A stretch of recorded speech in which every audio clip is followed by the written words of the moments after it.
Hello അസ്സാം വലൈക്കും. ഇന്നത്തെ എൻ്റെ വീഡിയോ നല്ലൊരു ഒഴിച്ചുകറിയുടെ റെസിപ്പിയാണ്. ഇത് പപ്പായയും പരിപ്പും ഉണ്ടെങ്കിൽ നമുക്ക് 5 മിനിറ്റിനുള്ളിൽ ഈ കറി തയ്യാറാക്കി എടുക്കാൻ പറ്റും. നല്ല ടേസ്റ്റാണ് പപ്പായയും പരിപ്പും കൂടിയിട്ട് കറി വെച്ചാൽ. അപ്പോൾ കറി വെക്കാത്തവരുണ്ടെങ്കിൽ ഇതൊന്ന് ട്രൈ ചെയ്തിട്ട് ഫീഡ്ബാക്ക് അറിയിക്കട്ടോ. ഇത് നിങ്ങൾക്ക് ചോറിൻ്റെ കൂടെയും ചപ്പാത്തിയുടെ കൂടെയും എന്തിൻ്റെ കൂടെയും ഒഴിച്ചുകറിയായിട്ട് കൂട്ടാൻ പറ്റും. അപ്പോൾ നമുക്ക് വീഡിയോയിലോട്ട് പോയാലോ. അതിനായിട്ട് ഞാനൊരു മീഡിയം സൈസ് പപ്പായ കട്ട് ചെയ്ത് എടുത്തിട്ടുണ്ട്. ഇതേപോലെയാണ് കട്ട് ചെയ്ത് എടുത്തിട്ടുള്ളത്. പിന്നെ ഞാനൊരു ഗ്ലാസ് പരിപ്പ് എടുത്തിട്ടുണ്ട്. ഇനി നമുക്ക് ഓമക്കായും പരിപ്പും നന്നായി കഴുകിയെടുക്കാം. ഇപ്പോൾ അത് ഞാൻ ഓമക്കായും പരിപ്പൊക്കെ നന്നായി കഴുകിയെടുത്തിട്ടുണ്ട്. ഇനി ഞാൻ ഇതൊരു കുക്കറിലേക്ക് ഇട്ട് കൊടുക്കുന്നുണ്ട്.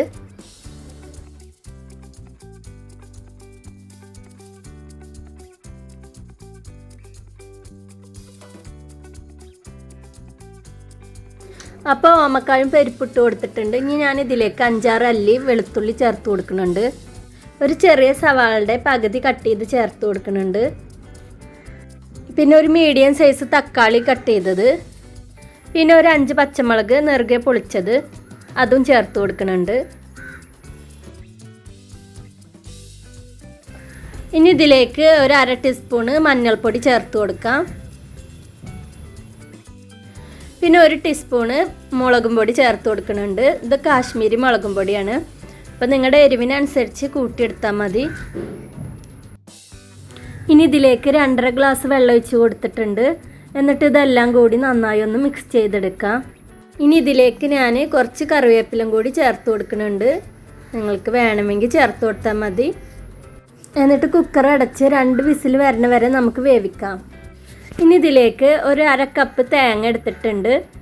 അതിലേക്ക് ഞാൻ 5-6 ചെറിയുള്ളി, ഒരു 1/4 ടീസ്പൂണ് പെരിഞ്ജീരകം, ഒരു 1/4 ടീസ്പൂണ് നല്ല ജീരകം ഇത് ചേർത്ത് കൊടുത്തിട്ടുണ്ട്.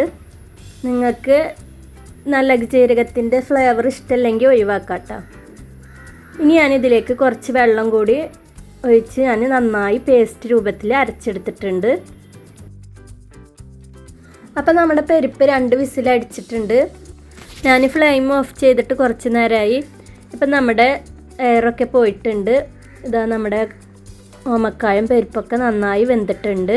ഇനി നമുക്കിതൊന്ന് മിക്സ് ചെയ്ത് കൊടുക്കാം. ഇപ്പോൾ ഇതിലേക്ക് ഞാൻ ഉപ്പ് ചേർത്ത് കൊടുത്തിട്ടില്ല കേട്ടോ. ഞാൻ പരിപ്പ് പെട്ടെന്ന് വേവാൻ വേണ്ടിയിട്ട് ഞാൻ ഉപ്പ് ചേർത്ത് കൊടുക്കാറില്ല. നിങ്ങൾ ഉപ്പ് ചേർത്ത് കൊടുത്തിട്ടാണ് വേവിക്കാറ് വെച്ചെങ്കിൽ അങ്ങനെ ചെയ്തോളൂ കേട്ടോ. ഞാൻ പരിപ്പ് വേവിച്ചതിന് ശേഷമാണ് ഉപ്പ് ചേർത്ത് കൊടുക്കാറ്. ഇപ്പോൾ ഞാനിതിലേക്ക് ആവശ്യത്തിനുള്ള ഉപ്പ് ചേർത്ത് കൊടുത്തിട്ടുണ്ട്. എന്നിട്ട് ഇത് നന്നായി മിക്സ് ചെയ്ത് കൊടുക്കുന്നുണ്ട്. ഇനി ഞാനിതിലേക്ക് നമ്മൾ അരച്ച് വെച്ചിരിക്കുന്ന തേങ്ങയുടെ അരപ്പാണ് ചേർത്ത് കൊടുക്കുന്നത്. അത് ഞാൻ നന്നായി കട്ടിയിൽ അരച്ചെടുത്തിട്ടുണ്ട്. ഇത് ചേർത്ത് കൊടുക്കാം. എന്നിട്ട് മിക്സി ജാറിൽ കുറച്ച് വെള്ളം കൂടി ഒഴിച്ചിട്ട് ഞാനത് ഒഴിച്ച് കൊടുക്കുന്നുണ്ട്. നിങ്ങളുടെ കറി കുറുക്കം എത്ര വേണോ അതിനനുസരിച്ച് നമുക്ക് വെള്ളം ഒഴിച്ച് കൊടുത്താൽ മതി കേട്ടോ. അപ്പോൾ നല്ല കുറുക്കം വേണ്ടാന്നുണ്ടെങ്കിൽ കുറച്ചും കൂടി വെള്ളം ഒഴിച്ച് കൊടുക്കാം. ഞാനിപ്പോൾ നോർമലായിട്ട് ഇത്ര കട്ടി മതി എനിക്ക്. ഇനി നന്നായി ഒന്ന് ഇളക്കി കൊടുത്തിട്ട് ഇതൊരു 2 മിനിറ്റ് ഒന്ന് ചെറിയ ഫ്ലെയിമിലിട്ടിട്ട് ഒന്ന് പതപ്പിച്ചെടുത്താൽ മതി. നന്നായി വെട്ടി തിളപ്പിക്കരുത്. ചെറിയൊരു തള വരുമ്പോൾ നമുക്ക് തീ ഓഫ് ചെയ്ത് കൊടുക്കാം.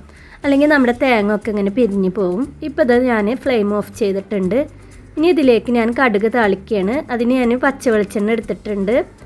അതിലേക്ക് ഞാൻ കടുക് ഇട്ട് കൊടുക്കുന്നുണ്ട് 1 ടീസ്പൂണ്. പിന്നെ വറ്റൽമുളക്, പിന്നെ കറിവേപ്പില ഇതെല്ലാം കൂടിയിട്ട് നന്നായി ഒന്ന് മൂപ്പിച്ചെടുക്കാം. ഇപ്പോൾ കടുക് പൊട്ടിയതിന് ശേഷമാണ് മറ്റതൊക്കെ ചേർക്കേണ്ടത് കേട്ടോ. ഇപ്പോൾ ഇതാ നമ്മുടെ വറവൊക്കെ ഇവിടെ തയ്യാറായിട്ടുണ്ട്. മുളകൊക്കെ ഒരു ബ്രൗൺ കളറായി വന്നിട്ടുണ്ട്. ഇനി ഞാനിത് കറിയിലേക്ക് ഒഴിച്ച് കൊടുക്കുന്നുണ്ട്. ഞാൻ കുറച്ച് അവിടെ മാറ്റി വെക്കുന്നുണ്ട്. ലാസ്റ്റ് കറി സെർവ് ചെയ്യുമ്പോൾ അതിൻ്റെ മുകളിൽ ഒഴിക്കാൻ വേണ്ടിയിട്ട്. ഞാൻ എന്നിട്ട് 5 മിനിറ്റ് കഴിഞ്ഞതിന് ശേഷമാണ് കറി സെർവ് ചെയ്യണത്. ഇപ്പോൾ ഇതാ നമ്മുടെ കറിയൊക്കെ ഇവിടെ സെറ്റായി വന്നിട്ടുണ്ട്. ഞാനൊരു പാത്രത്തിലേക്ക് സെർവ് ചെയ്യാണ്. അപ്പോൾ ഇത്രയേ ഉള്ളൂ നമ്മുടെ കറി. 5 മിനിറ്റ് മതി. നല്ല ടേസ്റ്റുമാണ്. ഓമക്കായും പരിപ്പും ഉള്ള കോമ്പിനേഷൻ നല്ല ടേസ്റ്റാണ്. ഓമക്കായ ഇഷ്ടപ്പെടുന്നവർക്ക് ഈ കറി തീർച്ചയായും ഇഷ്ടപ്പെടും. അപ്പോൾ നിങ്ങളൊന്നും ഉണ്ടാക്കി നോക്കുക.